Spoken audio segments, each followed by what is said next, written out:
When I started working as a software developer about 11 years ago, I got into Angular, and that was the time when jQuery was just going, out of the window. And then quite soon, within 2 or 3 years, I actually became a full stack developer, only to know that there's no such thing as full stack developer. It's usually someone who has a really good knowledge of backend, but knows nothing about the front end or UI UX, or someone who knows HTML, CSS, and a bit of JavaScript and has some idea of what to do in the backend. Now, in today's era where AI is dominating the world and software developers are becoming product engineers or AI product engineers, it is still really good to have the foundations of what it means to be a full stack developer. And that is what this course is going to be about, because that's exactly what has allowed me to build multiple projects for my portfolio and for fun participating in different hackathons. For example, I implemented this flashback game, which is a multiplayer game where multiple people can do a memory based card game. And I implemented that in 2022 for a hackathon for MongoDB. It's available on fflashback.com. Similarly, I implemented audiencemeter.pro, which allows me to get feedback on my talks and my sessions that I give at conferences. And you can see that I use in production as well. And I also am able to share the links related to my talk or session within this one. And I built this from ground up using the front end, back end, database, everything myself. And just last week, I participated in a hackathon at the Google office at Stockholm. And I built this thing really quick within 1 or 2 days using AI, but then customizing a lot of things myself. For example, if you're working with something that has confidential data, this tool allows us to actually redact the personal information or the PII information and or replace that with fake data. And this uses Gemini behind the scenes, but this is a complete application which is just ready to go out there as a software as a service. And once you know the core concepts of how things are intertwined with each other, that is the front end, back end, the REST API layer or the GraphQL layer, then you can actually customize even what comes out of the AI for yourself. And in this tutorial series, you're going to implement this cool application, which is a pet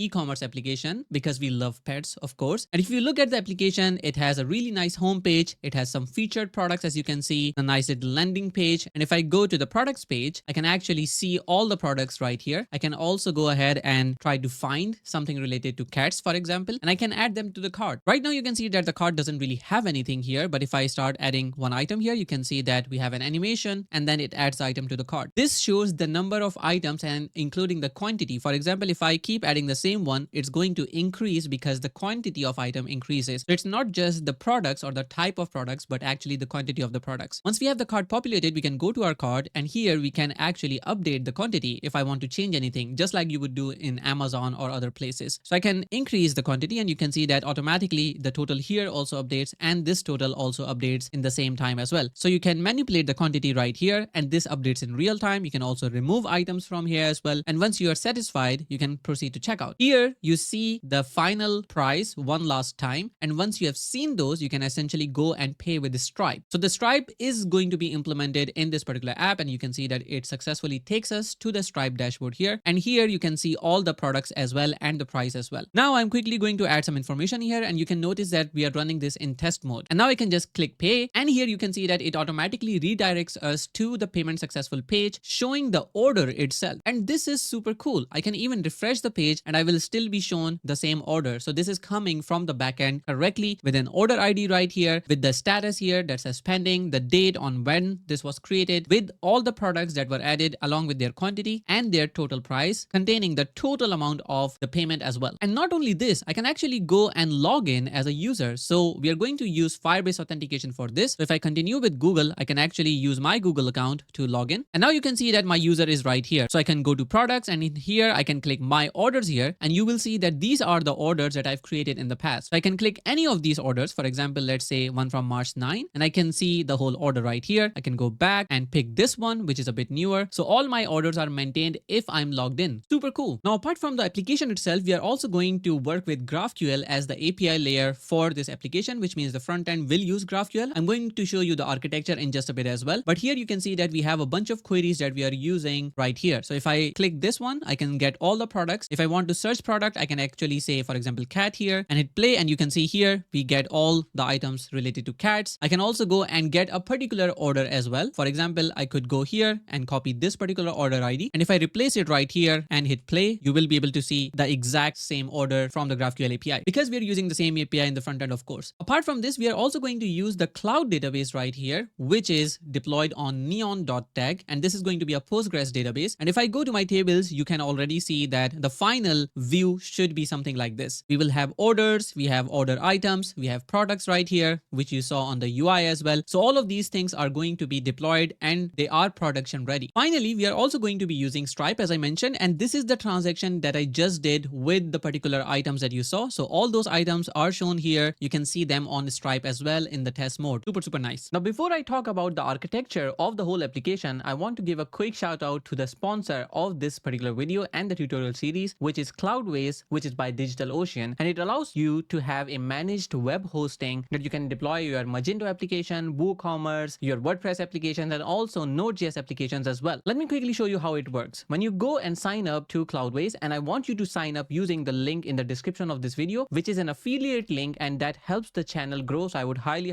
recommend that you do that to help the channel grow and to spread the word. Now, having said that, when you go here, you can go to the homepage and you'll see a button to create an application, or you see something like this that you click add an application, and here you can select which kind of application do you want. We can see here that we have WordPress, WooCommerce, we have Laravel, Magento, and we also have PHP here. For deploying our front end and our backend applications separately, we are going to use Cloudways, and you're going to see how we implement later in the tutorial. With Cloudways, you also have multiple options. For example, you can select your server to be DigitalOcean, Vultr, Linode, Amazon, Google, and whatnot. And you can also customize the compute power as well. For example, I can go ahead and say I just need 1 GB instead of 1 GB premium, and that would tell me how much it's going to cost me hourly and monthly. And it also provides you a free trial as well, so you can experiment with it and see if this is something that you want to scale your applications. And I think it's pretty cool. Now, having said that, let's have a look at the architecture of the application. We are going to use a single NX monorepository, which means that we are going to have one workspace containing both the application. Instead of having two workspaces or two GitHub repositories, we're going to manage both the application in one workspace. And we're also going to have one package JSON that will have the dependencies for both the front end and the back end. And this is really easy to work with. And I know that a lot of people have already mentioned that they want this tutorial where we have NX monorepository with Angular and NestJS. Well, on the front end, we have an Angular web application, which is going to be more than 19 plus. And we are going to have a backend application based on NestJS. We are also going to use a Postgres database, which is one of the fastest databases out there, according to themselves. And we are going to have the backend connected with the database using Prisma. Now, we are using Prisma because we don't want to do something called SQL. I don't really want to learn SQL. I don't want to write raw SQL queries or to insert, retrieve data. I want to delegate it to something that can help me do it easier. And Prisma actually allows that. Prisma provides us functions, TypeScript or JavaScript functions that I can use within my NestJS application to interact with the database. It provides all the functions to create, find, remove. All of that becomes so much easier that you're going to thank me later when you actually implement that. Then from the front end, connecting to the back end, we are going to use something called GraphQL. We're going to also use that for getting orders, and having GraphQL allows us to be very flexible when it comes to what data do we want back from the backend, which means that the backend will only implement one endpoint, and from the front end, we can say, give me back these set of properties or that set of properties, and the backend doesn't have to accommodate all these if-else conditions for that. That's why GraphQL is amazing. Apart from GraphQL, we are also going to use the HTTP protocol as well from the front end to the back end, especially when we are going to create checkout sessions via Stripe. And mentioning Stripe, we are going to implement the Stripe payments in our e-commerce web application, because the user would add items to their cart, they will go to checkout, they will see their final order, and then they can go to Stripe to essentially check out and pay. Moreover, we are going to use Firebase for two things. We are going to use for authentication and authorization. When we log in into the front-end application via Firebase, we are essentially doing authentication. And when we want the user's orders from the backend, we're going to use authorization to make sure that the user can only access their own order and no one else's. Finally, we are going to deploy both the front-end application and the backend application to Cloudways into two different servers. And we are going to ensure that they are connected together, they work together as well. So this is going to be super nice. And just a quick disclaimer, this tutorial is sort of beginners friendly because I'm keeping everything super clean, super easy to copy paste, but this is going to have some advanced concepts. So this is more suited of someone who has already some experience with software development, let's say 1 year or 2 years. And I'm not going to focus on a lot of HTML, CSS in this particular video. You're going to copy paste quite a lot of code. I'm going to focus on the business logic, connecting the front end with the back end, and maintaining the state with JavaScript in this particular tutorial. So you're not going to see me working on a lot of styling, so to say, even if I love to do so. With that said, let's look into what we're going to learn in this particular video. In this particular video, we are going to start setting up the NX workspace. So we're going to start from scratch. Then we are going to create create our backend application, the NestJS application in the workspace, then we are going to first add GraphQL to the NestJS application, and we are then going to add Prisma to NestJS as well. So we can connect with the database essentially, or the Postgres database, and we are going to use Neon as I mentioned before, which is right here. So you're going to learn how to do that. Then we are also going to create a seed command to populate the initial set of products. So you will notice that when we go to the products page, we already have some products created. So in this tutorial, I'm not really showing you how to add products or how to edit products, which is essentially a big part of an e-commerce application, but I leave it to you because what I'm going to teach you, I think is far more important than just implementing create, read, update, and delete, to be honest. Then we are going to create the front-end Angular application. It's going to be Angular 19. Then we are going to set up Tailwind CSS, and we are going to use Daisy UI as well. Then we are going to use the NgRX signal store, and we are going to create the products store, which is going to be used for getting the products as you saw. Then we are going to use the Angular Apollo for the GraphQL queries, of course, and then we are going to implement getting the products API call. So in this particular video, by the end of it, you would have set up the front end and the backend application, the GraphQL interfaces as well, connection to the database via Prisma, and also fetching the products API call that you will be able to show on the products page. Now, if that got you excited already, please hit the thumbs up button and subscribe to the channel to not miss the notifications of the upcoming videos related to this tutorial or otherwise. And without further ado, let's get started. The first thing that we are going to do is to look into the NX monorepository. So we are going to use a single repository for both the applications, the front end and the back end. For that, we are going to start with NX. So you go to nx.dev and then you go to get started. And once you're here, you can scroll down to see this particular command, which is npx create NX workspace. So we're going to copy this. Now I want you to go to your terminal and paste it in the folder where you're creating this workspace. So you just enter and you can see that it asks for the name of the workspace. So we are going to call this pet-market, MARKT. And then we are going to choose none for this because right now we want to just create an empty workspace. We're going to add our own NestJS application and then an Angular application later on. We're going to go with none here. And we are going to use prettier for code formatting. And then I don't want to do anything at the moment with GitHub Actions or GitLab. So I'm going to quickly go and say do it later. And I'm going to choose no for remote caching because I don't need that at the moment. So I'll let this run. And once this is done, we're going to open this into our editor. I'm going to be using cursor for this. All right, now you can see that this is done and we can open this into cursor. So I'm going to say cursor and I'm going to open PetMarket just like this. All right, so I've opened this into cursor and you can see that we have the packages folder here. We have our package.json, the node modules have been installed and we don't have any applications here at the moment. As I said, we are going to start with the NestJS application. So let's do that. If you go to the documentation of NX with NestJS, you're going to find that NX Nest is the package we need to set up. And here you can see if we had to create the application with the NestJS preset, we would use this. But since we already have workspace, we're going to use this one, NX add NX Nest. So I'm going to go to cursor, open the terminal, and here we're going to add this command or run this command. And you can see that this is installing this particular version, but it might be different for you when you run it. All right, so this has been installed now. If I go back to the documentation here, you can see that this is the command we can use to create a NestJS application. So I'm going to actually copy all of that until this part, and I'm going to leave the application name. So I'm going to copy this. I go back to my terminal. I'm just going to clear this. And here I'm going to give the name PetMarket BE. And here we don't have an E. So just make sure you have the same name if you're following it. And then we can hit enter. And you can see that it is asking what should I do. So I'm going to use ESLint for the builder. I'm going to use jest for testing. And you can see here that NX is generating all the files required for our application. If I go to apps folder, you can already see that we have these two folders, the PetMarket BE and one for end-to-end testing. And if I open it, you can see the source folder, which contains our NestJS application. So you can see app module, controller, and service, etc. Now our application has been generated successfully. So the first thing I'm going to do is just serve this application to see if this works out of the box. So I'm going to clear this. I'm going to go and say NX serve, and you may want to install NX globally. So you can run npm install -g NX, which will install the NX CLI. And then you can run NX serve PetMarket BE. Or if you don't have NX installed globally, you can simply run npx NX serve PetMarket BE, and that would also do the exact same thing. All right, so you can see that it is starting our application right now, and soon this is going to be served on localhost 3000 if I remember correctly. Yes, here you can see the application is running on localhost 3000. Actually, you don't see it, but if I do it like this, you can see that this is the URL which we are looking at. Now, if I control click it, you can see that it shows this in the browser. It says message hello API. So we are going to continue with building the application in a fast manner, but I'm going to show you some things about NestJS. But this is not a whole in-depth tutorial of how NestJS work. I'm going to skip a few things, but I'm going to still explain explain the core of it. When you look at the NestJS application, the entry point of this is main TS. This is where the server is created. So if I close this, you can see that this is the bootstrap function. When the bootstrap function is run by NestJS, it essentially goes inside here. It creates a Nest app, which is this one. It adds the API prefix to this. And you saw that this runs on localhost 3000/API. This is why we have this global prefix here. And then you can also see that it runs on this particular port. If the environment provides support itself, it uses that. Otherwise, the default is 3000, and then it just runs app.listen port. So it's listening on the port for the API calls. This NestJS application is working based on this app module. So you can see that the entry point is main TS. It uses the app module, and then the app module may use further modules down the line. If I go to app module.ts, this is where the actual app is, and this is where our code starts. So we don't usually go around in main TS adding more things. We basically go into app module and further feature modules as well. If you look at this app module, it has two things. One is the controller and one is the service. When we talk about the controller, you can imagine it like the routes. So you have a get endpoint, you have a post endpoint, all of the URL endpoints where the front end will request data from or post data to are going to be in the controller. The layer where we have the data is the service. So you can imagine it that the API call first comes to the controller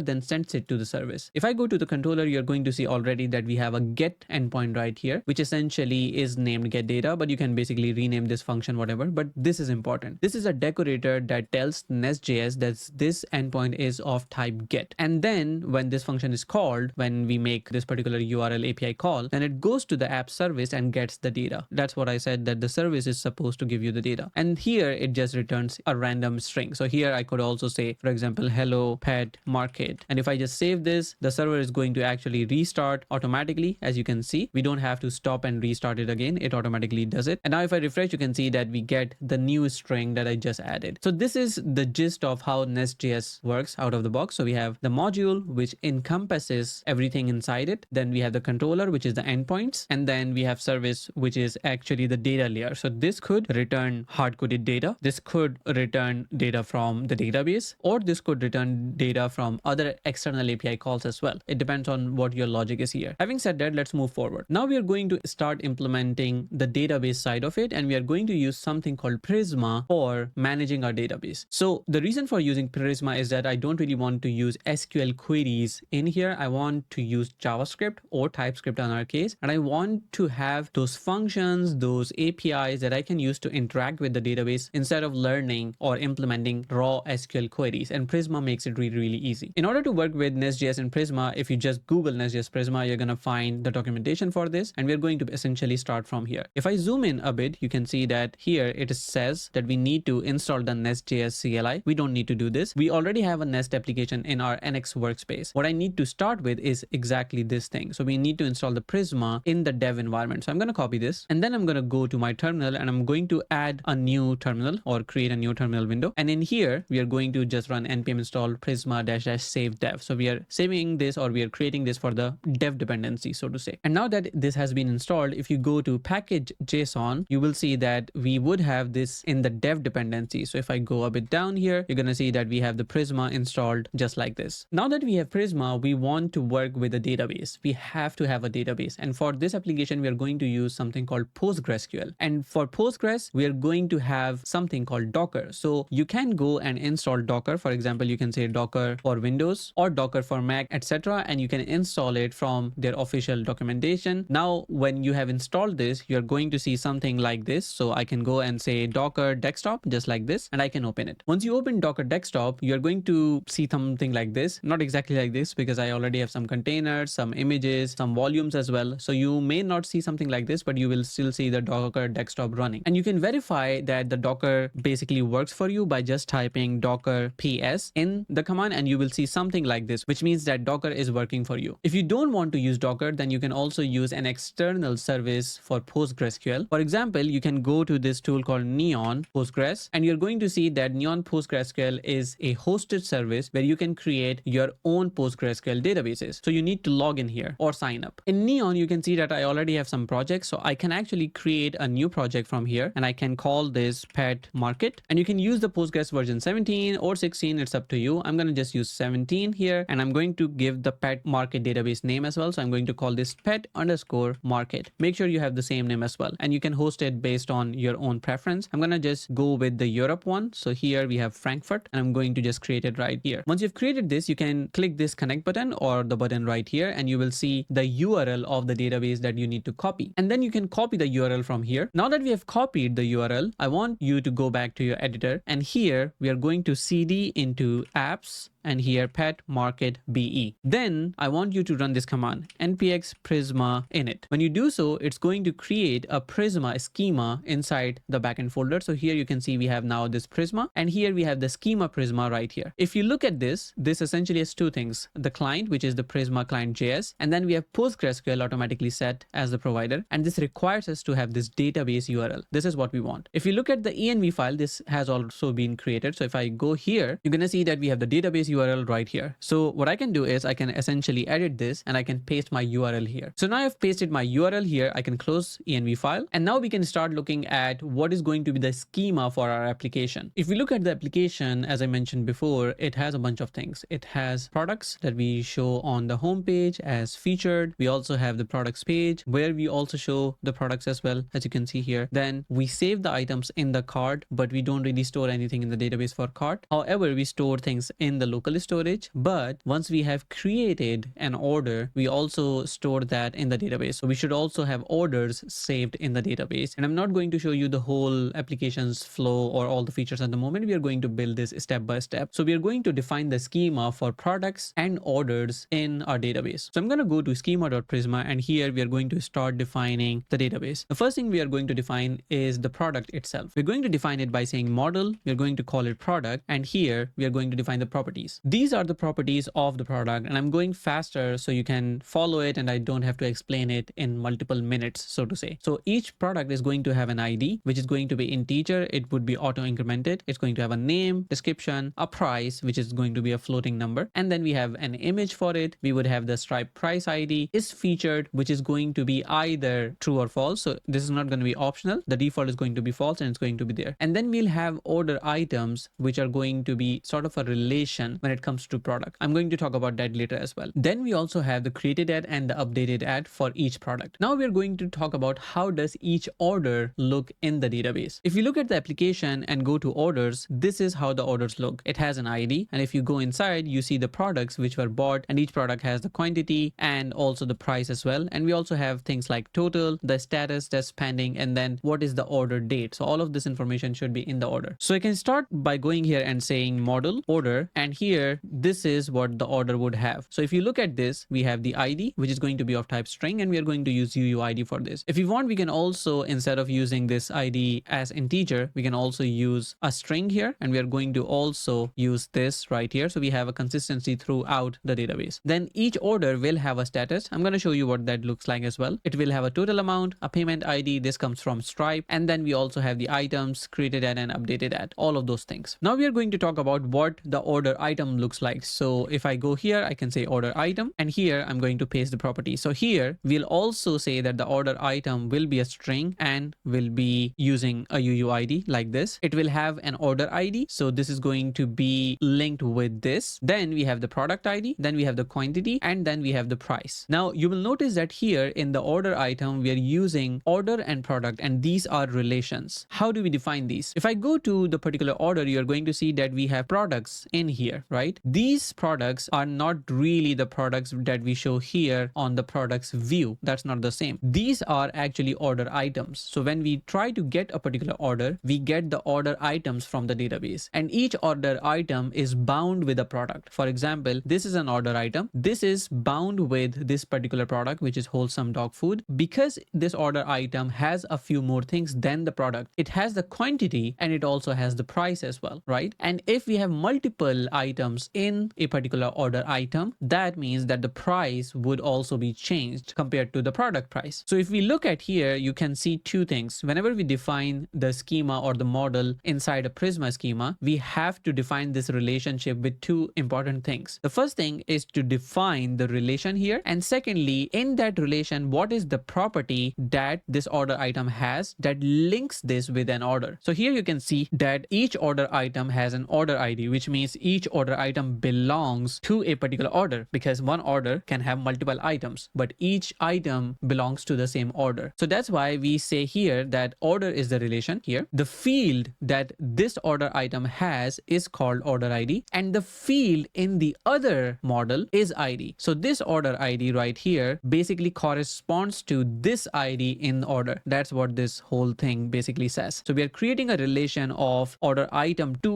order, and we are saying that this is going to be the order ID for this. Same goes with the product. Each order item has a product, and that product is referenced by product ID here. So the product ID in order item responds to or corresponds to this particular ID. That's what it says. So I hope you understand how these relationships are being done. You can also obviously read the Prisma documentation on how relations are formed between one-to-one, one-to-many, but we are only going to cover what we have for this particular application. Now, the only thing that's remaining in this whole schema is the order status. So let's build that as well. The order status for us is going to be an enum. So we are going to call this order status, and this is going to have basically 3 different values: pending, started delivery, or delivered. And this is what we are using right here, as you can see, for the order's status. And by default, we are saying that this is going to be pending. Super easy. Now, one important thing here that you can see is an error is because I changed the type of the product ID to string, we can't really have the product ID here as int. We need to also have this as a string as well. And now we have the schema done for us. I'm going to save this and I'm going to open my terminal. And if you have any situation where, for example, your schema file is not formatted, for example, it is something like this, what you can basically do is you can essentially run npx prisma format, and it essentially formats the file. But if you're using Prettier and you're using some extensions for basically, formatting automatically on save, that would do it as well. Now that this file is formatted, we are going to essentially apply a migration. The idea with Prisma when you're working with Postgres is that it also allows us to have different migrations, so we can have even multiple environments, for example, staging, dev, testing, production, and can have a certain level of migrations applied to different databases. It also helps us to roll back in case something goes wrong, but migrations help us having a track record of what changed in the database from the inception or from when we started the database. We are going to create our first migration here. In order to do that, what you need to run is called npx prisma migrate dev. When you do this, this is going to generate a migration and will ask us what is the name of the migration. So I'm going to run this now. And what this does is this looks at the schema and it looks at the previous state of the schema and then compares and applies or creates some SQL queries for us. So here you can see that it's looking at a database which is deployed on Neon, and here it's asking for the name of the migration. So I'm going to just say initial underscore setup, and if I hit enter, you can see that we have a migration created with this. You're also going to see that this has in the beginning essentially the date and the time as well. So you'll see this as a common practice. If I go inside, you're going to see that we have this migration SQL file that has been created. If you look at the file itself, you're going to see that we create all those tables. We create the enum. So here we are creating the type as enum. We create the table as well. We create the order table. We create the order item. We also add the constraints as well. And we also have the relations. For example, we have the foreign keys applied as well. So this is really something that I don't want to spend time on learning. So Prisma essentially helps us with that, so we can focus on the business logic and sort of automate this in a way, so to say. Now that we have this, actually this migration ran on the database on Neon, which means that if I go to my Neon console and if I try to go to tables here, you're gonna now see that we have all those tables. We have the order, we have the order item, we have the product, and we also have Prisma migrations, because now that we are using sort of Prisma, it also creates the table for remembering or maintaining the migrations in there as well. Now, if I go to, for example, product, you can see it has ID, name, description, price, all of these things that you see here according to our schema. And if we in the future change our schema, we can essentially just apply the migration and automatically everything happens for us. Super nice. Now we are moving to the next step. By default, what I'm going to do is these products that we see on the products page, we're going to use a seed sort of script which will generate these products for us. In our application, we are not going to have the admin side of it, which means we are not going to create products, delete products. We're going to only have these products and implement the add to cart feature, the stripe feature for checkout, and also maintaining orders as well for the user, which means that we need this information somehow. So I've already created a repository for you here. If you go to the link in the description of this video, you'll find the PetMarkt assets repository. And I want you to clone this repository because this has both the list of products and also the images. So here you're going to see that the PetMarkt web public products, here we have these images that you can see right here. And you can also see that in the PetMarkt PetMarket BE, in the Prisma folder, we have products list and the seed script as well. So what I want you to do is when you go to this particular page, just copy the link from here, and then you can go to your terminal and then you can basically do a git clone, and here you can paste the link just like this. Now that we have this, I can essentially open this and copy paste stuff from here. Now that I have opened this in Cursor, I can essentially go and copy both of these files just like this. And then I'm going to go to PetMarket BE, and inside the Prisma folder, I'm going to paste these files. So here you see that we have this products list, which essentially has all the names of the products. We also have the price, the image links as well. Everything that we require is here. Then we also have a seed TS, and I'm going to quickly walk you through what the seed TS essentially does. So this starts with creating a Prisma client for us, which means that now we have all the things from Prisma. For example, I could go here and say something like Prisma dot, and you can see we have product. If I say order, I can also see that. I can also see order item. That's the beauty of Prisma. It essentially looks at our schema Prisma and it generates automatically a client for us using Prisma client. And this client, when we create it and when we start using it, it has everything. For example, I could say order item dot, and here you can see create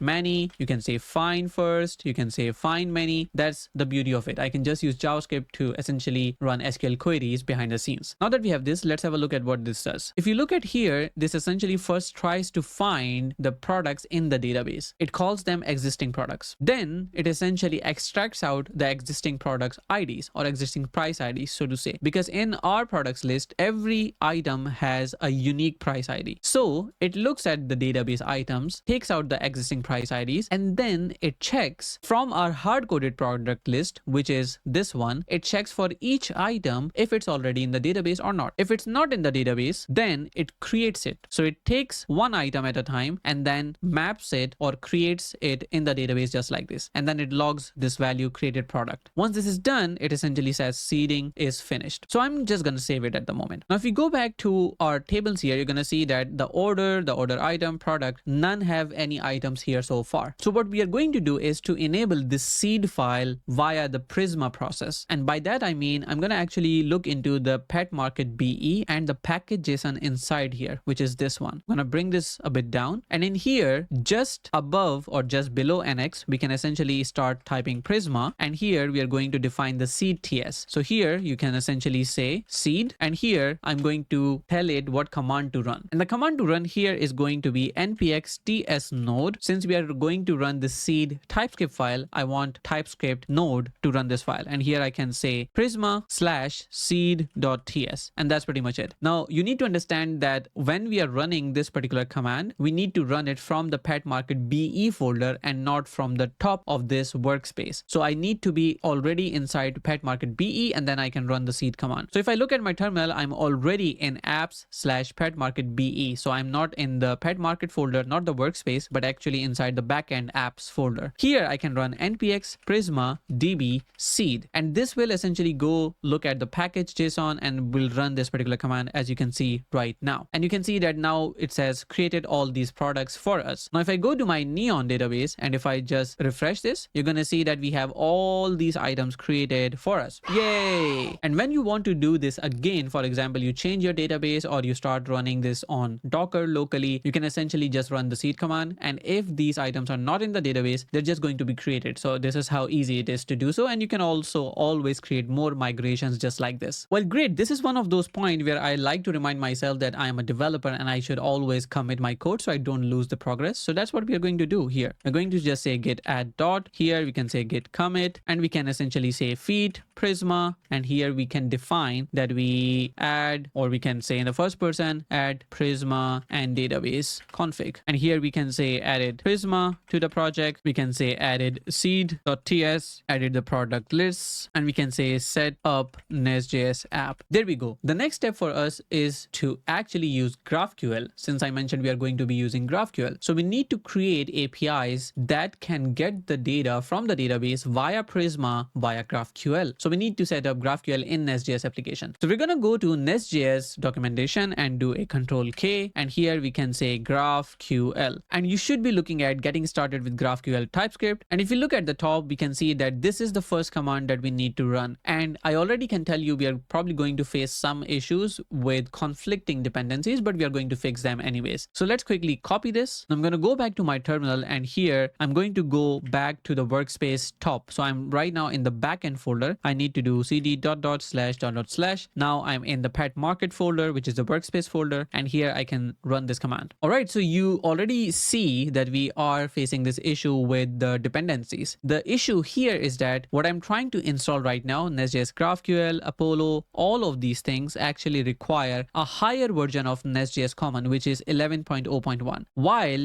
the NX, when it created the NestJS application, installed NestJS Common at 10.4.15, which means that we have a conflict. So one of the packages requires 11 point something for Nest Common, and our workspace essentially requires this one. So we are going to update that. Don't worry about this. But for now, what I'm going to run is the same command, but with dash dash, and here I'm going to say legacy dash peer dash deps. So you run the same command with dash dash legacy dash peers dash deps, and you can see that this time it works fine. But what I'm going to do is I'm going to actually go to package.json, and here we are going to see which are the packages that should be updated. So here you can see that we have this NestJS Apollo at 13. We also have GraphQL at 13. However, common and core, they're not at what the other packages are expecting of it. For example, if I just go here and say npm I, this will show us the inconsistencies and the conflicts. So here, if I go up, you can see that we expect 11.0.1 for NestJS Common, right? So what I'm going to do is I'm going to actually copy this, and I'm going to look at Nest Common here. This is Nest Common at 10.0.2. An easier way of doing this would be to search this, which packages are at 10.0.2. So we have 4 of them. We have the Platform Express, we have Core, Common, and I think we have one more which should be right here, which is NestJS Testing, right? So what I'm going to do is I'm actually going to use all of this, and I'm going to upgrade them to the latest version. So what we can do in our terminal is we can clear this, and we can say npm install, and these are dependencies, not dev dependencies. So I can say nestjs slash common, and here I'm going to say at latest. Similarly at nestjs slash core, and then at latest, and then I'm going to do the same thing for the Platform Express. So at nestjs slash platform dash express at latest, and for the dev dependency, which is for testing, we are going to run this command again. Now you see that we still get this error. So what we should be doing is just run with legacy peer deps, and you can see that the command ran fine. Now I'm going to go and copy this thing right here, which is the NestJS testing. So I'm going to copy this from here, and we're going to run npm install dash dash save dash dev and nest testing at latest. And you can see that this one also got updated now. Now to absolutely make sure that we have no conflicts at all, just run npm install. If this command shows there are conflicts, then we are not done. But you can see that there are no conflicts now. We have 0 issues, which is always nice. And now that we have solved that, we need to look into how to set up GraphQL inside our application. So if I go to the documentation, you can see that this is what we should do. We should go to app module, and we should set GraphQL module for root and give the Apollo driver like this. We also want to use something called the code first approach. So if I go down, you're going to see it right here, code first. In this particular situation, GraphQL also gives us the sort of functions in TypeScript that we can start using. So it automatically generates the schema for us based on our code. So what we need to do as developers is just to write the code, and GraphQL generates the GraphQL schema for us. For doing that, we need to use this command instead. So I'm going to copy this, and I'm going to quickly go to our app module TS like this. And in the imports, I'm going to paste this. Now we can import the GraphQL module from the right path, and that is essentially just using this. So we need to have GraphQL module from NestJS GraphQL, and we also should be able to get the Apollo driver from NestJS Apollo, just like this. And we need to have this join from path. So import from path, just like this. And the config also needs to be imported from NestJS Apollo, just like this. So make sure you have all the imports correctly, just like this. Now, one of the things that I want to tell you is, since we are running this application here, you're going to see that it may have an issue, because what we are seeing here is that the GraphQL module should look at our code that we are going to write and will generate a schema GraphQL. But the problem here is that as soon as you do that, since it generates a file inside the source folder, this is going to restart the NestJS application, which will generate this file again, which will restart the NestJS application, and this will go in an infinite loop. And we're going to see that in just a bit. But before we do anything at all, we are going to create a route for products so we can essentially start using it. Now that we have this and we have saved this,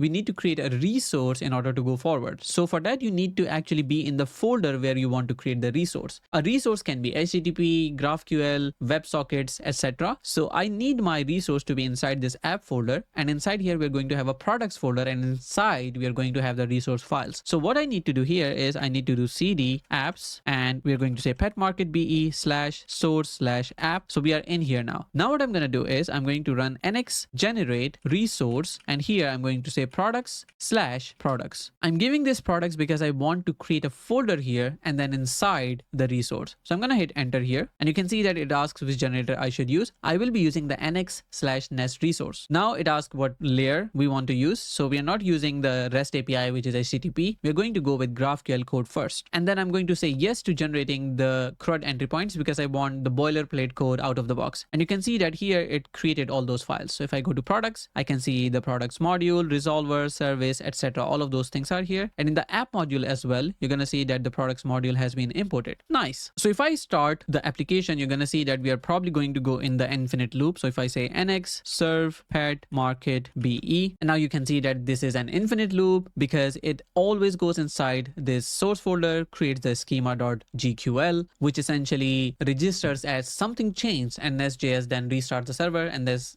goes on and on and on, which we don't really want. So I'm going to stop the server, and then we're going to change the directory. So instead of actually using the source schema GQL, I'm going to use this dist folder inside, which is inside the PetMarket BE, because this is where the build is created. So instead of using the source schema GQL, I'm going to actually use this dist folder. And you also see that we are using the process.current working directory, which means wherever I'm running this from is going to be taken as the path. So what I'm going to do is I'm going to actually go out of this apps PetMarket BE source app. So I need to go inside or outside this folder. So now I'm at PetMarket. This is where I'm going to run the command from. And I also want to change this to say I want to have this in apps/PetMarket BE/dist/schema.gql, just like this. Now I'm going to run the command. So I'm going to say nx serve and PetMarket BE. Now you're going to see that this is building successfully, and you also see that now this does not go into the infinite loop because the dist folder is ignored. If I open the dist folder, you can see that schema GQL is right here. So even though we change stuff in the code, it regenerates it, the Nest server is not going to restart, which is what we want. So I'm going to delete the source GQL, which is right here.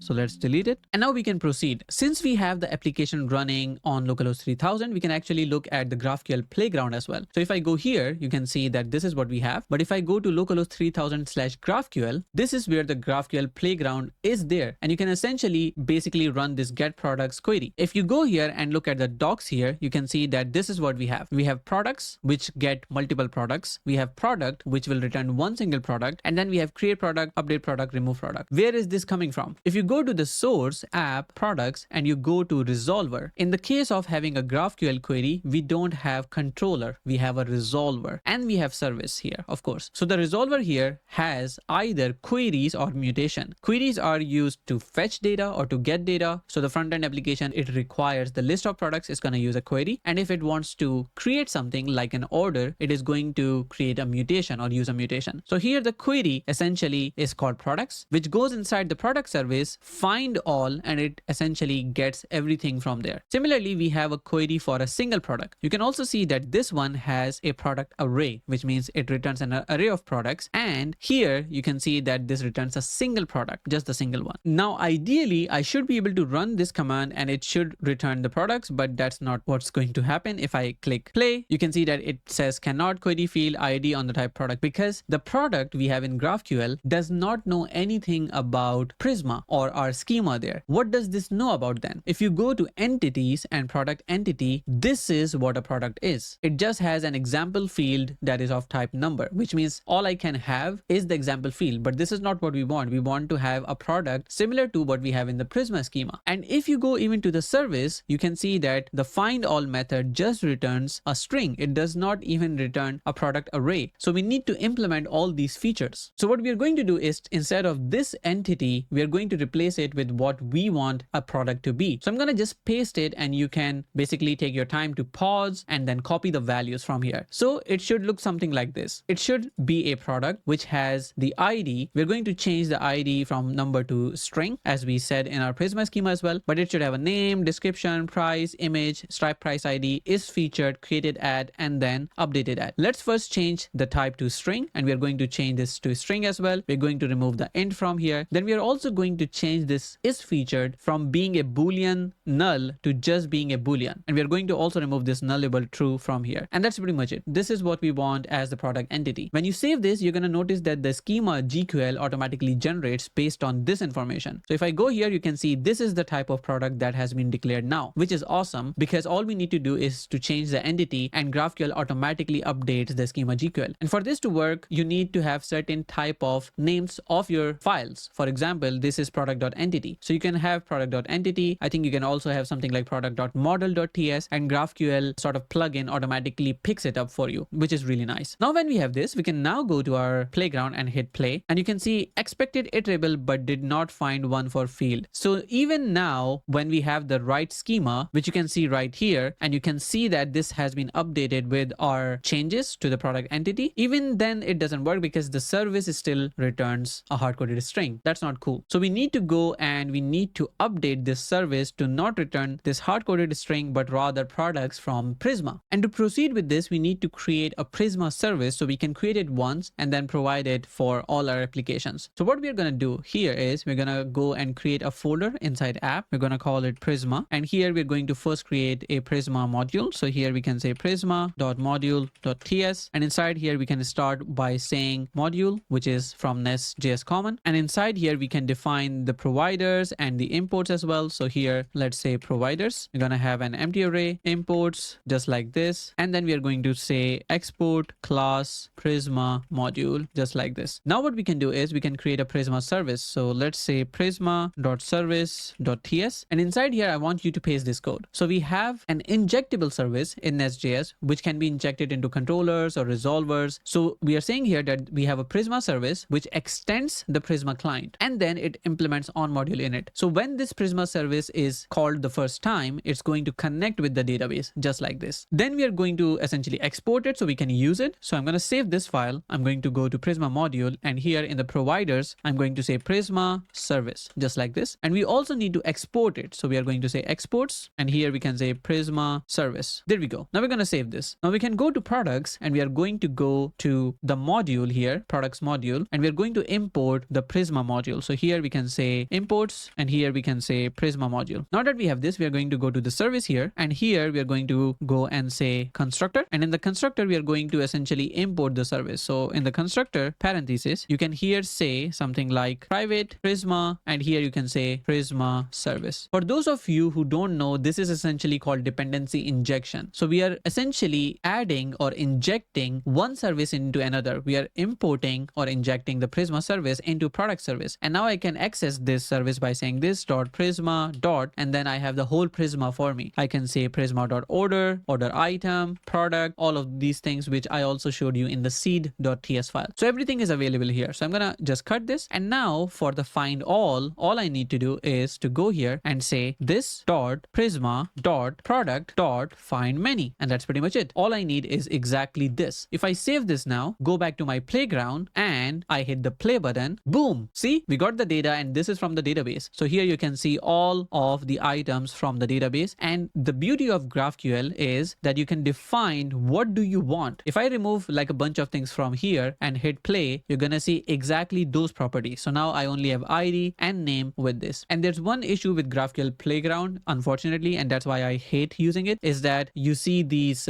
pop-ups coming in whenever you try to type something, and they don't go away. It doesn't matter what you do. And there's an issue on GitHub about this Playground, and this has not been updated for like 4 to 5 years, so I hate it. But here is the query that you can basically copy paste and you can see. So I'm gonna just refresh this. The good part still is in the playground, whenever you type something or paste something, it is still stores it and saves it in the local storage, so I don't have to worry about it. But this is the query that you want. You're trying to get products, and you can say from products we are essentially getting all of those things, and this is what's important. Now you can see from the docs as well, the queries that you have are available just like this: product, products. When you're trying with product, you need to pass a parameter here as well. For example, if I try to go to resolver here, you can see that this is the query for products. It doesn't require anything at all. When it comes to retrieving retrieving a product, you need this argument ID, which is supposed to be of type int, which is wrong here as well. This is supposed to be of type a string, and the ID is going to be of type string here as well. And I'm also going to pass this ID like this, and which means that if I go to find one, I also need to change this to string as well. Now what I can say here is it's going to be this dot prisma dot product dot find, and find first, find unique, it doesn't matter, you can say find first, and here you can just say where, and here you can say ID. So where it matches the ID, you basically get that particular item back. And here I can save this file as well. Now I can go and copy this, create a new one, and here I'm going to paste it, and here I'm going to change this from products to product, and here I need to pass the ID just like this, and the ID is going to be of type string, and here I can basically give one particular ID. For example, let's go to get products, and I'm going to hit play, and if I close this and pick the ID of, let's say, this guy, plush squeaky toy, I'm going to just copy this, go to get products, change this to get product, and give the ID like this. And now if I hit play, you can see that I'm getting a single product of the same item that I provided the ID for. If I give some ID which doesn't exist, maybe, then you can see cannot return null for non-nullable field. So here we are not really finding the particular item, we are providing the right ID, and we are getting the right item back as well. So you may want to also handle the errors properly as well. Now that we have this, let's also try to add something a bit more dynamic, which is, let's say, searching a product. Because if you remember, we also had this search feature right here, and if we search something, the product actually shows up. So in order for this to work, what I'm going to do is I'm going to go to the service, and I'm going to implement the search product right here. So I'm going to paste it, and you can feel free to copy it. Now here you can see that we have the term coming in, whatever the user has typed in the input, and we are trying to convert that to a lowercase. Then we are trying to say find many on product, and we are saying where we have either the name or the description matching this criteria. So we are saying if the name contains this lowercase term which the user is searching, and we are using the mode insensitive here for searching. This is important, otherwise it would find the capital and the small letters, or may not find it. So we need to say insensitive because we are using the lowercase term, and then insensitive makes sure that everything is lowercase as well. So in this particular case, we are going to be able to find the right item the right way. Now for this product, you may want to import this from Prisma directly. So if I remove this, you can see that I can import this from the Prisma client. So if I click it, you can see here we have the product coming from Prisma client, which contains the right type to return from here. Now that we have this, let's go to resolver, and I'm actually going to copy the query that we have from product, and we are going to create the same for search here. We're going to call this search products. This is going to return an array of products, and we are going to name this search products. Now instead of using the find one here, we are going to use search products, and instead of having an ID here, we are going to have a term here. So we can say term, which is going to be of type string, and this is going to be called term, and then we have term right here. Let's save this. Now if I go back to my GraphQL playground, which is right here, you're going to see that the schema is exactly the same, but we should also have now in the docs, we have create product, update product, remove product. I don't really see search product at the moment. Let's refresh, and I don't see that still. So I'm going to go back to my code and make sure I've saved all the files. So here we have the query named search products, and I'm going to also make sure that we have the schema generated for that as well. And now when I'm on my browser, I can actually see the search product, which is good. So now if I go to search products, which I already created before, this is what it should look like. So here we have search products, which essentially uses the search products query. It provides the term and then expects all these items to come back. So if I hit play here, you can see that it only returns one single item, which essentially is fish food flakes, because we are trying flakes here. Now if I try something like SQ, you're going to see that plush squeaky toy is here. So it's trying to find all of those things. And you can also have something from, let's say, description as well. For example, if I say size here, you're going to see that we are finding this item,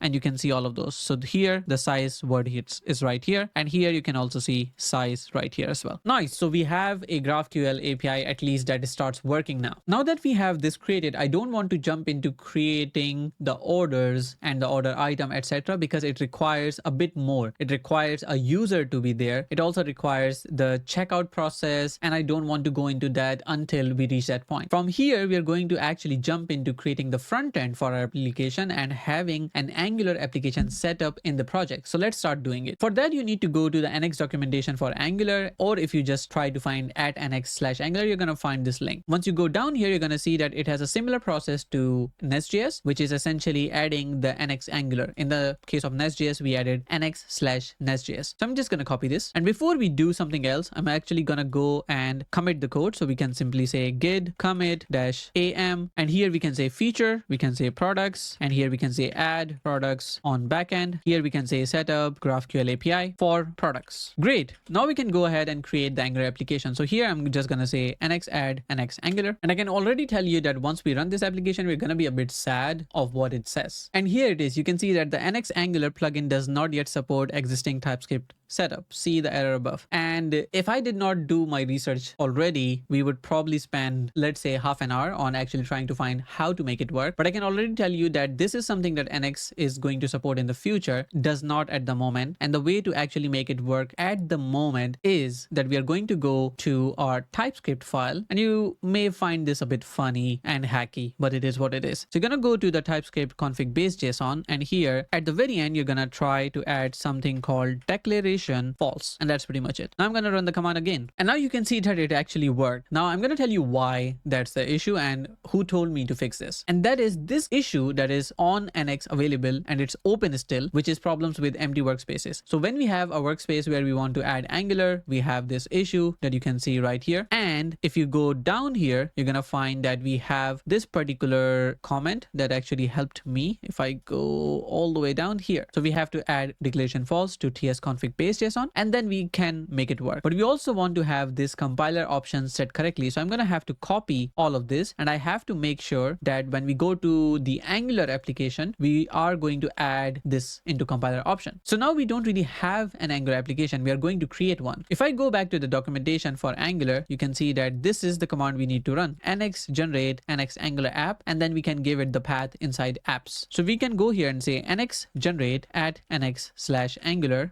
app, and here we can say apps/PetMarkt web, and let's hit enter. Now we're going to use SCSS, we're going to use Jest, we're going to use Playwright and ESBuild. And for this application, I'm going to enable server-side rendering as well. So I'm going to say yes, and I'm also going to say yes for the server routing and the app engine API. So let's say yes here. And now I can try to run nx serve PetMarkt web. So essentially this runs our application, and let's see if everything works. All right, so you can see that the compiler here does not really work, and that is because we need to add those values. So I'm going to go to our tsconfig app JSON right here, and on the compiler options, we need to add all of this. So I'm going to copy this and go back here, and then I can simply paste this right here, save this. And now if I try to run the app again, boom, it works now. So if I go to localhost 4200, we can see that we have the Angular application based on the NX mono repository works just fine. So this is our Angular application. Now what I want to do is to go to Angular, and I want to see how to set up Tailwind. So I'm going to try to find Tailwind CSS, which is here. And if I go there, you will see that we can essentially run this particular command, which is npx nxg nx Angular setup Tailwind. So I'm going to actually copy this, and then I'm going to go here, and I also want to go and change the ts config base JSON again. So I remove this guy from here as well. So I'm going to just save this after removing, and now I can copy this, go to my project here, and make sure you're at the workspace root. And here I can say PetMarkt web, and you can see that this updates the package JSON, created a Tailwind config.js, and also updated this styles SCSS. I'm also going to use the Daisy UI library for our application, but I don't want to use the latest one. I'm going to tell you why. If you try to go to Daisy UI right now, you're going to see that we are using this 5.0.0, which is using Tailwind CSS 4, and there are a bunch of issues with that, so I'm not going to use that. I'm going to click this actually and look at version 4.x. This is what we are going to use. And if you go to npm, you're going to find that the latest version, which is stable, is 4.12.24. So I'm going to just install it right away. So npm install save dev Daisy UI at 4.12.24. And now that we have this installed, we can go to tailwind.config.js inside the PetMarkt web. And in here, we're going to go and say require Daisy UI, just like this. And then we'll also add Daisy UI setting here to say we are going to use the themes, and the themes are going to have synth wave. So I'm going to save this now. Now I can run nx serve PetMarkt web. And if I go back to my browser, you can already see that we have some changes. So we have a background automatically applied. This looks super weird. So we know we're going in the right direction. The first thing I'm going to do is I'm going to go to my source app component HTML, and this is inside the PetMarkt web. And I want to remove the nx welcome from here. And I also want to delete the nx welcome component from here. And I'm going to go to app component, and I'm going to remove this guy and remove nx welcome component component from here as well. Let's save this now. Now you can see that a bunch of things are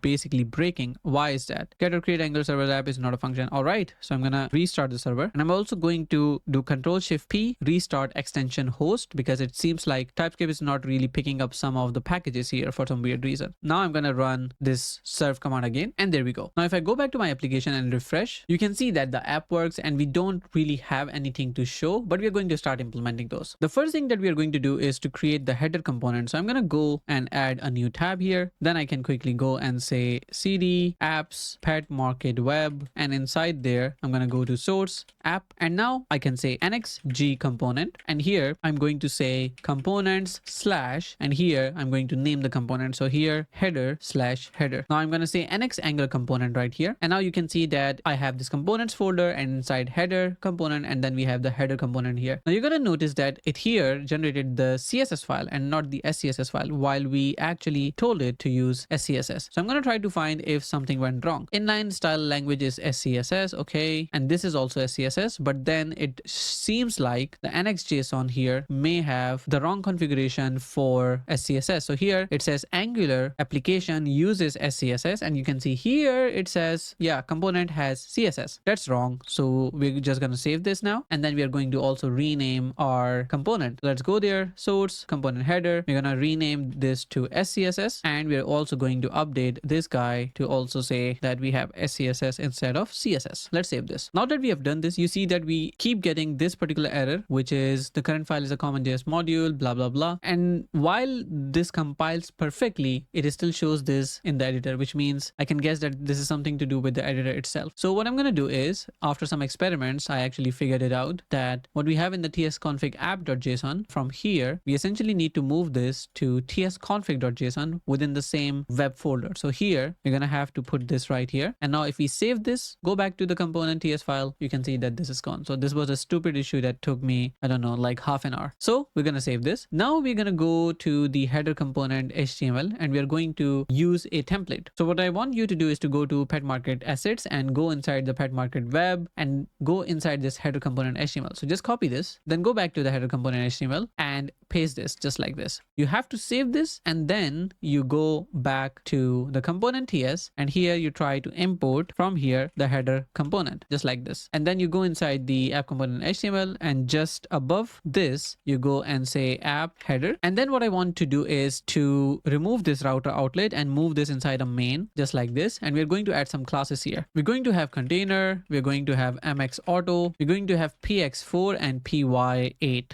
just like this. Now save this, and now if you go back to your application and refresh, you're going to see that we have this nice little header, and we have those links like home and products just like this. Now we are also going to add a footer right here. So I don't want to create a whole component for this, so you can just copy paste this. So we have a footer with these classes having a div inside and having this particular thing right here, which can be changed to 2025. Now if I go back to my application, you can see right here that we have the footer here as well, and then we have the main content right here. Now we are going to create the component for products. So what I'm going to do here is I'm going to go to a new tab here. And now since I'm already in the web source app, I'm actually going to go here and say NX generate component, and I'm going to call products/products. So remember to use this notion, because that means we are going to create a folder and then the component. So let's create this now. And this should now create it via SCSS. So if I hit enter now, you can see that we got the SCSS file right here. Good. If I go to products, this is the component that we have. Now we are going to start implementing a way to get the data from the backend API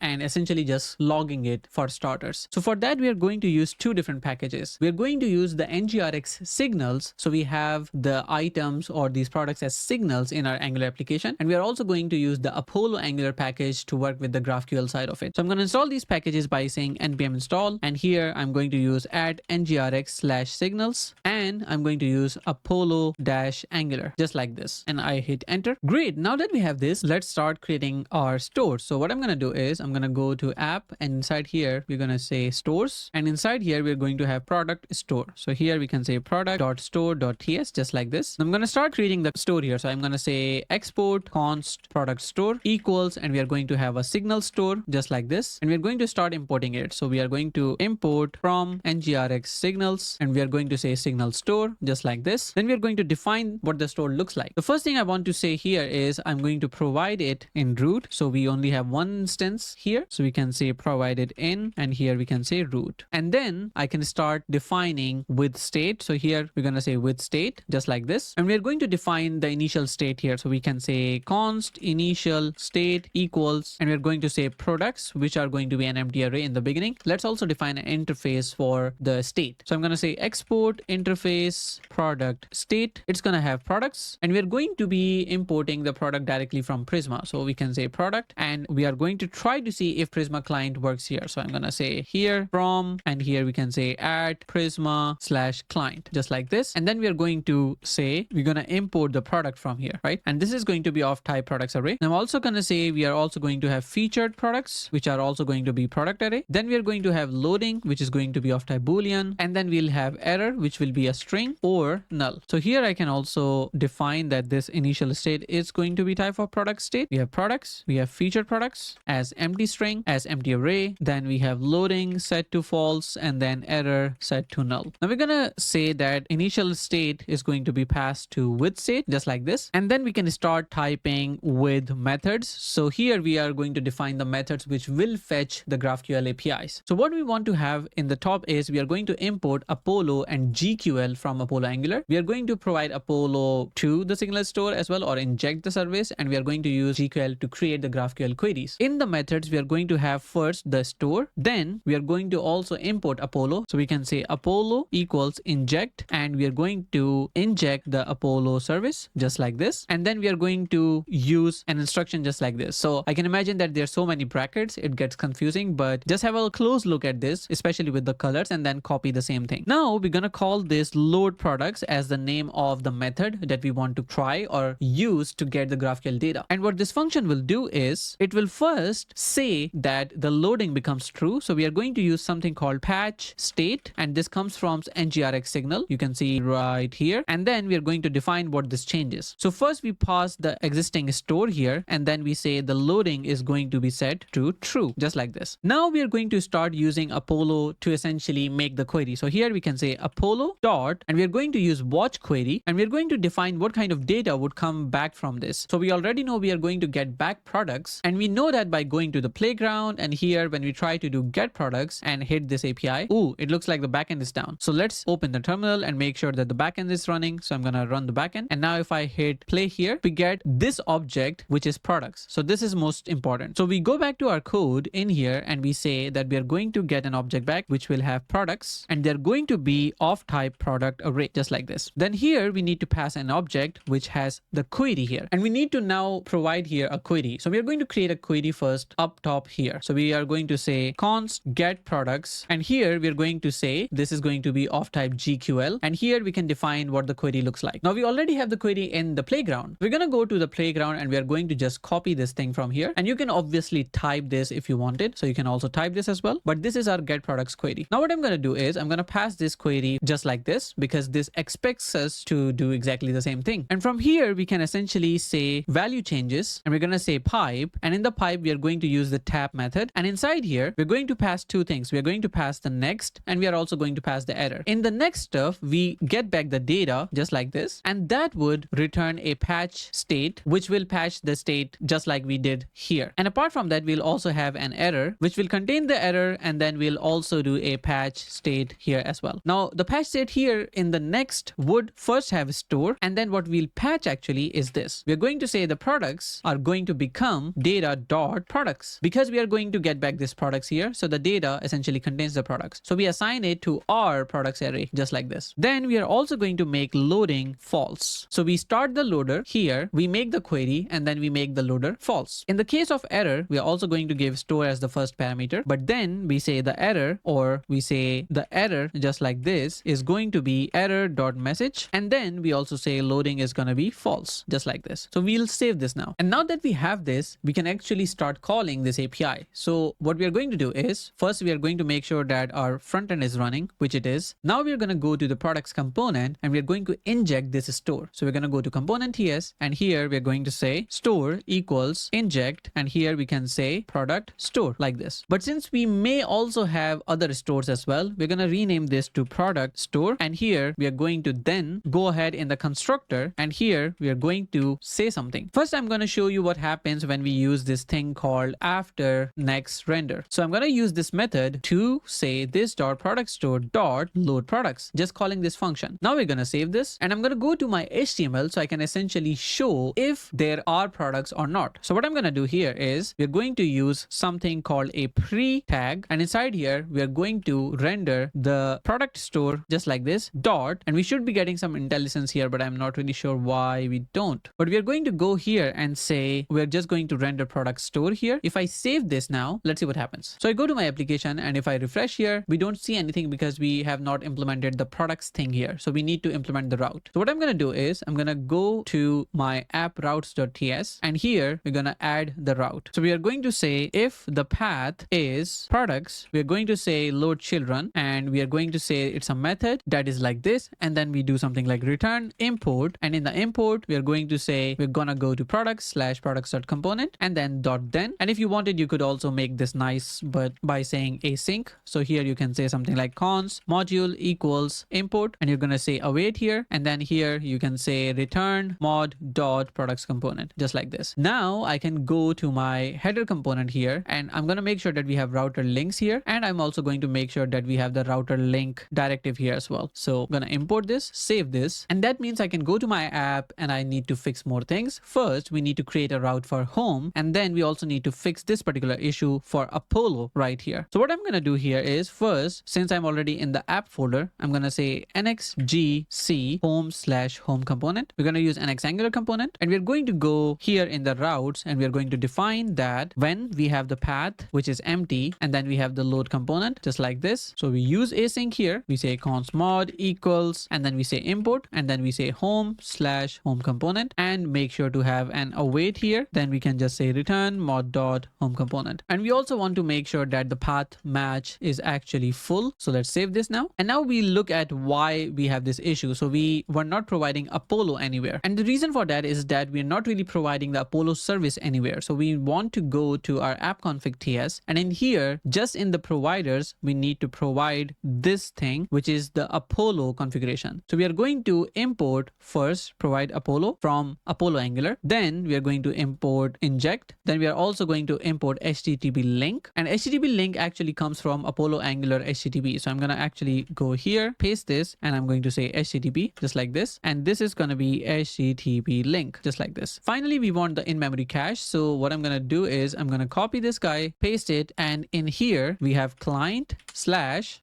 and here I'm going to say import from, and here we need to use Apollo at Apollo/client/cache, and in here we're going to quickly say in-memory cache, and now we're done. So we're going to save this, and you notice that here we are using the GraphQL URL, which is essentially the same as what the backend is serving on. Now that we have saved the file and there's no errors here, we can go to the application and try refreshing it, and you can see it says home works on the home page. Now if I try to go to products, let's see what happens. So here I don't see any errors. If I look here, I don't see any logs or any components or nothing essentially here. If I go to console, we see an error. Here it says we have not provided HTTP client, which basically is used for the GraphQL call. So we need to go into our configuration again, and we need to say here provide HTTP client, and we're also going to use something called with fetch. Now if I save this and go to my app, you can see that it says home works. If I go to products, you can see here we got object.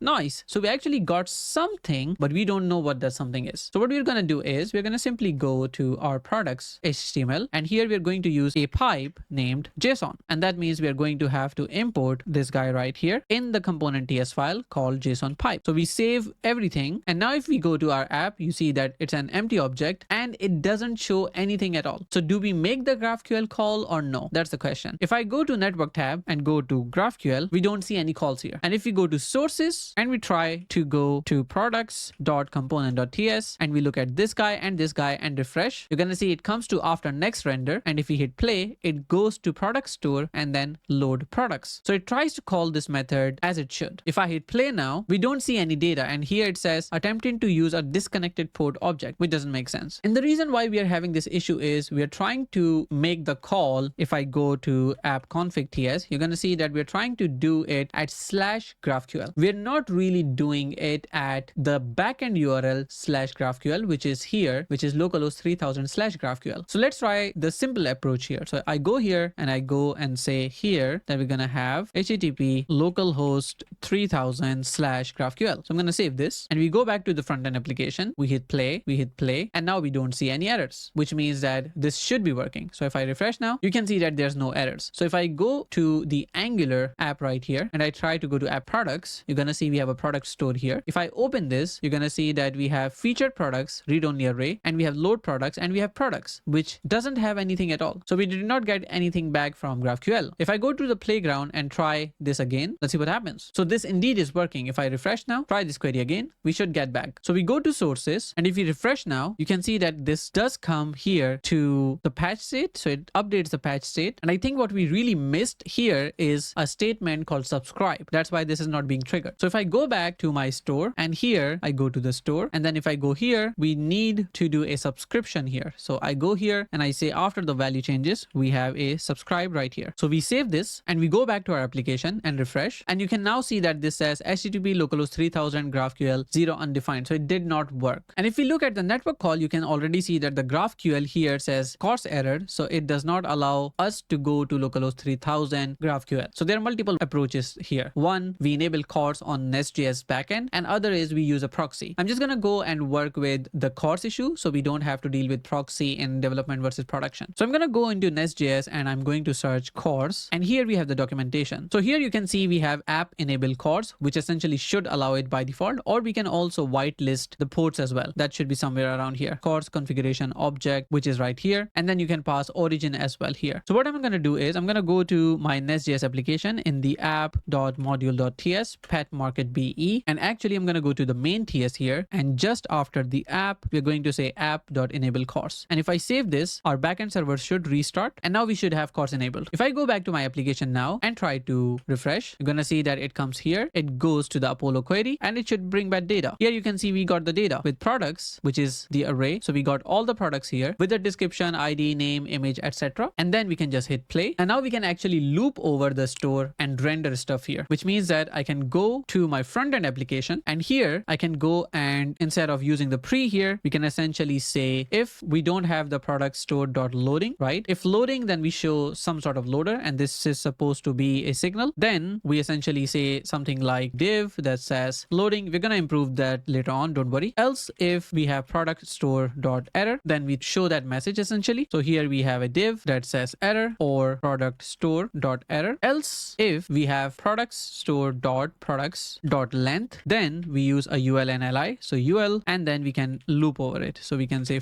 we can say product of products, and we track it by ID. So we can say product store.products like this, and track by product.id. And then we can essentially render those things. So here I'm just going to use the product as JSON. Let's save this. Go back to the app, and here you can see we show all the products like this. Great. Now that we are almost at the end of this video, I want to quickly show you how we can deploy our backend application to Cloudways and how you can go about doing that. So first of all, you need to sign up into Cloudways, and you can sign up via the promo code that you can see on the screen, and that will also give you a big discount for 3 months. So once you have signed up with that particular code, you can essentially go inside and you can go to my servers. And what you want to do here is you want to create a server. I already did one when I was actually preparing for this video, but you can click add server here, and then you can go and you can say select application, and you can come down here and you can say PHP. Once you select PHP, you can essentially give this a particular name. For example, here we could call this PetMarkt production, and I'm going to give this the same name here. And now that we have the server name here, we are going to essentially go and say DigitalOcean. So we're going to select this one, and then I'm going to drop it down to 1 gigabyte, which is usually for staging, but when you go to production, you may want to scale it a bit more. Once you've done that, what you will do is you will click launch now. Since I'm on the free tier at the moment, I can only have one application and I don't want to delete mine at the moment, but I'm going to show you step by step how to proceed. Once you're done with that, you're going to see that you have a server created, and it also has a public API as well. So you can try to access this API, but essentially what you want to do is you want to go into the server. Now in here, you would see that you have a public IP, you would have a username, and you would also have a password. Now we have multiple ways to deploy applications to the server, but SSHing is like one of the core programmers' way of looking into what the server looks like and the directory and installing packages and whatnot. So what I'm going to do is I'm going to copy the username from here, and then I'm going to go to my terminal. So I'm going to say SSH and then the username, which is right here, and then the IP number. I'm particularly using the VARP terminal on Windows, but you can also use things like PuTTY or some other SSH clients as well. Once you do so, it's going going to ask you for a password, and you can copy the password from here as well. Once you go here, you can essentially paste it and hit enter. Now you can see that I'm logged into the server itself. So once you're here, you can essentially look into doing ls, which will list down the directories, and here you can see you have applications. When you go and cd into the applications, once you do ls, you can see the application name itself, and you can match that in the dashboard as well. If I look at this particular place here, you can see application installed on this server. When you click it, you're going to see that we have PetMarkt BE, which is a PHP application. I can control click it or click it, and you can see that this now shows me the access details. So here you can see the DB name, the username, and the password. Now this DB name essentially is the application name as well. So it's going to be the same here. And I can go and change that in the settings as well if I wanted. Now, if I go and cd into the folder and do ls, you're going to see a couple of things. We have conf, git repo, logs, private HTML, public HTML. You may only be seeing private HTML and public HTML and not this git repo if you have not done what I've already done. So ideally, whatever is supposed to be deployed should stay in the public HTML, and that's the idea. Now, what I want to show you is how we can make it so when we push the code to GitHub, we can actually pull the code here in this server and we can deploy that easily. So when you are on the application details and not the server details, you can essentially look down here where it says deployment via Git. When you click this, you're going to see that I already have things set up here. Once you click add SSH key, it's going to essentially show you a particular SSH key right here that you can copy. You need to copy this, and then you need to go to your GitHub account. Then you would go and click this particular drop down right here, and here you need to go to settings. Once you go to settings, I want you to go down here that says SSH and GPG keys. You click that, and then you'll see a bunch of keys here. Then you will click this button called new SSH key, and then in the input you can put Cloudways, and then you can paste the key right here. Once you're done, your key should appear something like this, and then you're ready to go. After that, what I want you to do is to go to your GitHub repository, click here, and then copy this particular URL. Once you do so, you can come back here and you can paste it right here, and you would have to click authenticate button to essentially make it work. But since you have already added the SSH key, it should be flawless. Then you need to pick the branch name. In your case, that would be main, so you can keep that one, and you need to make sure that the latest code is pushed already. If it doesn't appear here, you can click the fetch button here, and then it would show you all the branches. In my case, I'm working with checkpoint 1, but in your case, it would be main. Then you can leave this public HTML to empty, and then you need to click pull. Once you do so, you can go back to your terminal where you are already SSHing into the server. And here, if you do cd git repo, you're going to see that inside we already have the whole application here. And this is fetched from my GitHub repository. So it has the apps folder, the package.json, and everything that you need to build the application. But we are not going to really work into git repo folder. We are going to actually go outside by cd ...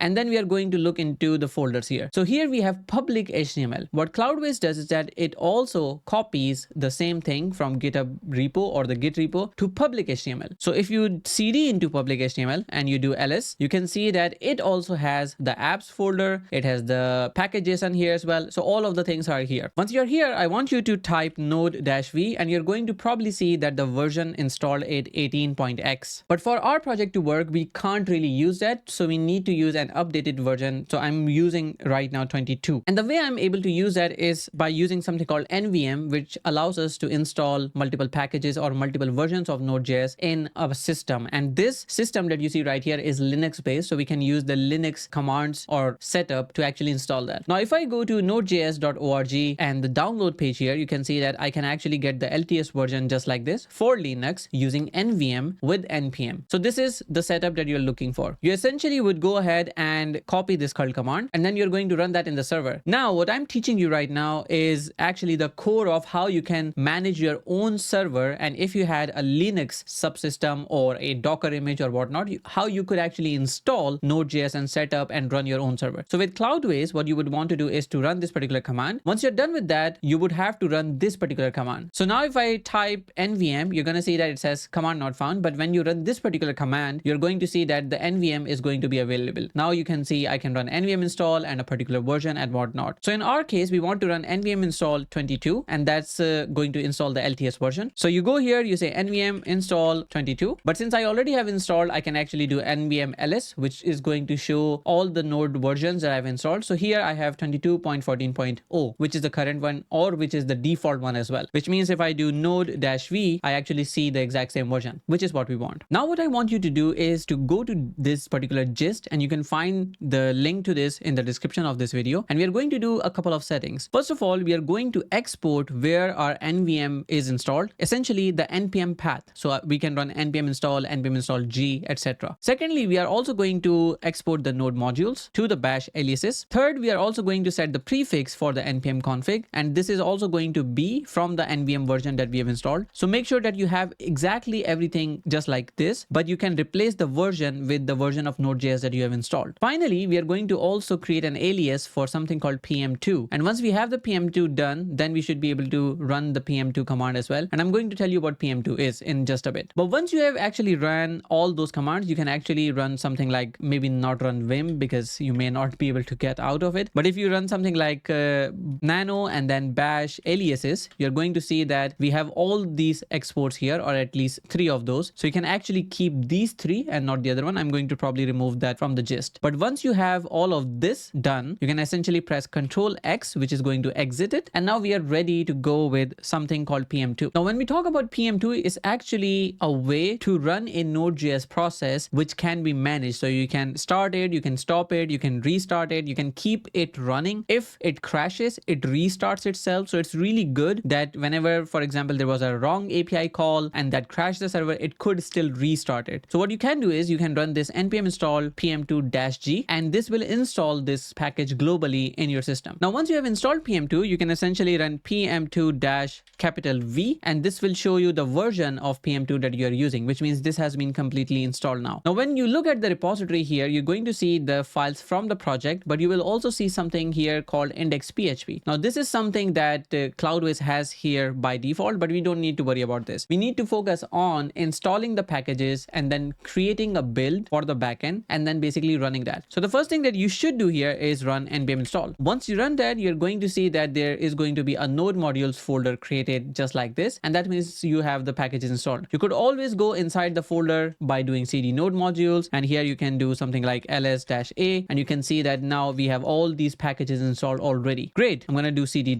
here. So we are at public HTML. Now what we want to do is to build the application, and for that you need to run npx nx, and here you can say build, and you can say PetMarkt-be. Once you run this, this could be successful or this may not be successful, but you will see that it will start the nx daemon and then it would try to build the application itself. Now, once you have this done, you can see that this was successfully built, and for that to actually happen, you may also want to run something with Prisma. So you may want to go into cd, or you can basically run it from here as well. You can do something like npx prisma, and you can say generate, and in here you can say -- schema, because we want to give it the file for the schema file, and here you can say equals // and then you can say something like apps/petmarket.be/prisma, and then you can say /schema.prisma, something like this. So if the command is correct, you should be able to see that this would generate the Prisma schema for us right here. You can see that we loaded the schema from the right file just like this, and now we have the Prisma client created. Good. Once this is done, then you can run this command and this should become a successful build. However, in order for us to work with the backend, we need the environment variables, and we don't have them right now here in the server. We only have them into our local sort of env file, but we do have that locally. So what we are going to do is we are going to go to apps petmarket.be and the env file here. So you click it, and then you basically need to copy the database URL variable. Once you're done, you can go into public_html, or where you have your terminal open, and you need to cd into apps and then petmarket.be, just like this. Once you have that, you essentially need to go and create an env file. So you can say touch.env, and then you can also say nano.env. Then you can paste here the database environment or the database URL environment variable, and then you need to press Ctrl X. Then you need to type Y because it's asking if it should save it. So press Y and then press enter to save this env file. Now that we have this, we are going to run npx prisma generate, and this will basically generate the Prisma client for us. Now notice that right now I am inside the apps petmarket.be folder. So I'm not running this from the public HTML folder. I'm actually running this from this particular folder, which kind of makes sense. Now that we have this, I'm going to run npx nx build, and I'm going to call it petmarket-be. So notice that when we ran this Prisma generate, it actually ended up storing it on the root level or the public HTML folder level, node modules, and then created the Prisma client inside. This is actually what we wanted. Now when it's actually creating the build, it will use the right Prisma client for this as well. So it would not cause issues when it comes to database URL. But what we would have to do is to check if this actually works. So now that the application has been built, I can actually go to cd dist, and inside apps PetMarkt BE and then dist folder, we have the application right here. Now if I run node main.js, let's see what happens. So here you can see that the application works perfectly fine. So this is running on localhost 3000 API, and that's what we want. Now the application is actually running here. I'm going to just clear it, and then I'm going to run pm2 list, which will show us if there are any processes running in pm2, and you can see that there's nothing running here. Now what I can do is I can run pm2 start, and then I can give the main file. So if you do ls here, you're going to see that main.js is the main file. So I can say pm2 start main.js. Once you do so, it's going to essentially create a pm2 process, and here you can see that the name becomes main right here. You can also run pm2, and here you can say logs, which will show you the logs of this particular process, and we want to see that this started successfully. So when you do so, you can see right here that it shows us the logs, which is right here, and it's trying to start the Nest application, and now the application is running on localhost 3000. So this shows the logs from before, so ignore these errors. This is when I was trying to make it work, and now you can see that this works flawlessly, so no problems here. Now I can do Control C to exit this, clear it, and now I can also see pm2 list, and you can see that the process would still be running. Now if you want to change the name of this particular process, what you could do is you could say pm2 stop, and here you can say main. So we are stopping the server at the moment, so you can see now the status here is stop. You can also remove this from here because stopping it doesn't remove it from the pm2 list. So here you can say pm2 delete, or you can say del and then main, and now you can see that we don't have any processes here at all. Now I can go ahead and say pm2 main or pm2 start main.js, and in here I can say dash name, and I can give the name here. So I can say PetMarkt BE, and now it's going to not only start it, but it will give it this name. So when I need to stop, I can just say pm2 stop PetMarkt BE instead of having to say main, because when we are also going to start, for example, the front end application here as well, if we decide to do so, then we are going to have two different processes, and it would be nice to have names for them. Now you can see here that this is online, so that means this is working on localhost 3000. I should be able to make API calls to localhost 3000 and get data. For example, if I do something like curl, I'm not really sure if that's the right syntax, but let's see. If I say curl localhost 3000/API, you can see right here that we have the message hello PetMarkt right here. So that means that our application is running just fine. Now what we can do is we can ensure that this actually is exposed to the outside world. That means that this is available for others to use. In order to do that, I'm going to show you some articles that helped me getting things done, but I've actually shown you a quicker way of doing this, so you don't have to do all the research. But essentially what you want here is this thing called htaccess redirection rule. So first of all, since our application is running on localhost 3000, we want all the incoming requests to our server to point to the 3000 port, which means that it's going to go to our Node.js server, and that's what we want. Secondly, in this whole process, there comes a point where you start getting these errors, and you will see them. And I missed that when I was actually trying to implement this. But when you see this error, all you need to do is to actually reach out to the chat. So here on the dashboard, you will see this thing called need a hand. And when you click this, you're going to actually see this chat. You just send them a message, and then you need to explain to them that you are at this particular point where you need to set up the mod proxy. This I actually thought would take a lot of time, but within 5 minutes, the chat or the team supported me, and then they just enabled this. So I think right now this is probably one of the friction points when it comes to Cloudways, but I think it's still really good and easy to set up. So when you go with this particular approach, they're going to enable this. And the next thing that you need to have here is this htaccess code. Now, I want you to not use this particular line once your mod proxy is actually activated by their team. You just need to copy these 3 lines, and when you copy them, you go back to your terminal, and then you do cd this tilde sign, which means you're at the home directory. Then you can go inside applications / your application name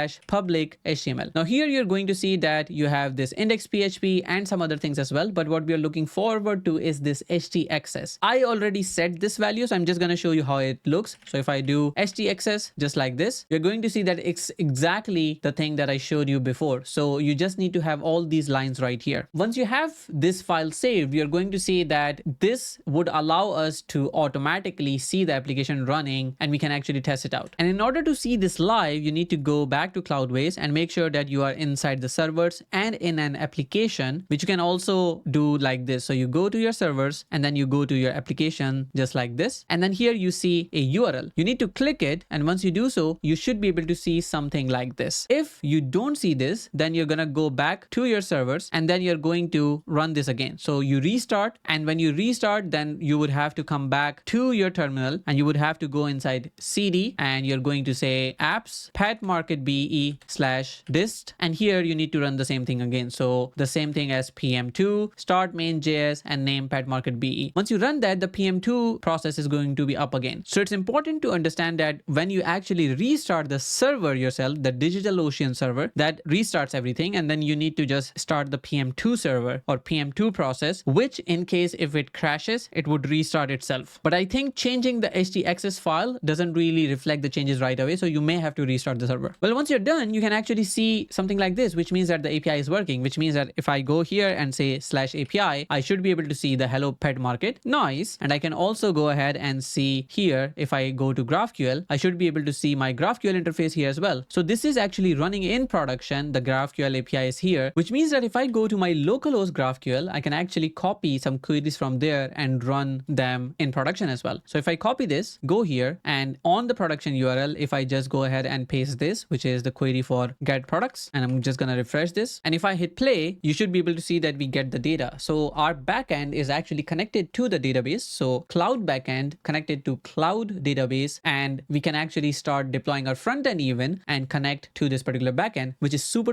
amazing. And that's pretty much it for this video. We did a lot of things in this particular part. We implemented the NX workspace, we added the Angular application, the NestJS application, we implemented the GraphQL interfaces as well, and we moved ahead with implementing Prisma to connect with the Postgres database. And finally, we have the products list page, at least making the API call and retrieving data. This is awesome, but there's much more. In the next video, we are going to cover a bunch of other things. We're going to implement the actual products list page. We are going to implement this product card component as well. We're going to implement the cart page. We are going to go ahead and implement the checkout page as well, and the Stripe payments. So I'm pretty sure you don't want to miss the next video, and that's why I would encourage to like the video if you enjoyed this one and subscribe to the channel for being notified when the new video comes out. And you can find all the links in the description of this video, of the code, and for the Cloudways as well, which is the sponsor of this video, so you can get started with a discount as well. And with that said, let's wrap it up. As always, happy coding. I'm going to see you next time.